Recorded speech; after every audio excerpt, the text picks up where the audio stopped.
Ils sont au total 315 officiers et sous-officiers de la police républicaine, 25 agents de douane et 17 fonctionnaires des eaux, forêts et chasses concernés par cette décision. Ils doivent faire valoir leur droit à la retraite à partir du mois de février 2024. Cette mise à la retraite d'office trouve son fondement dans la loi 2020-19 du 3 juillet 2020 portant statut spécial des personnels des forces armées béninoises. Au sein de la population, cette décision suscite différents avis. Le gouvernement d'abord, c'est comme un papa.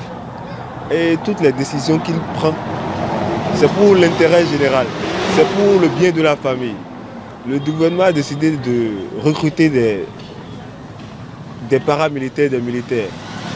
Lui-même décide d'envoyer certains à la retraite, c'est forcément parce qu'il estime qu'il est temps pour ces gens-là d'aller se reposer. Donc je suis tout à fait d'accord avec le gouvernement. Il est parti forcément sur certaines bases et il pense qu'il est temps pour ces gens-là d'aller se reposer. On est dans un pays de droit et si des fonctionnaires de l'État se sentent lésés, ils peuvent rester en justice. Ils seront frustrés et tout, c'est vrai.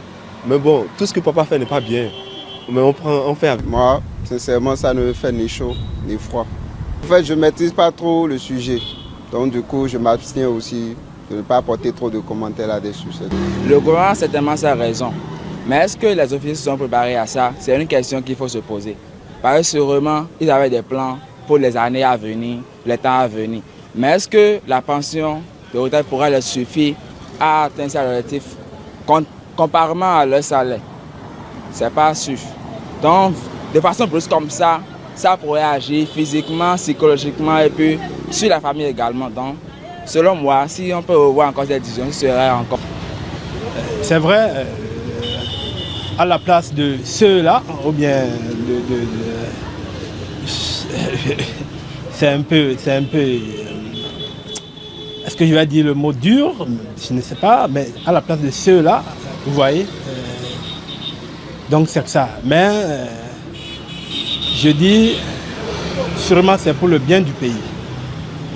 L'État, nos gouvernants, ils ont vu que bon, c'est quelque chose qui contribuerait positivement, même si parfois on fait, la mère fait le bonheur de l'enfant contre sa volonté. Je ne veux pas aller dans les détails, mais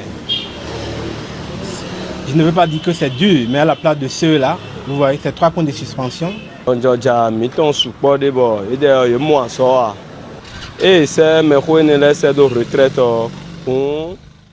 Nombreux sont les jeunes qui sont en quête d'emploi. Donc, en envoyant les anciens à la retraite, ces jeunes auront de l'emploi. C'est quand on entre en fonction qu'il faut préparer sa retraite.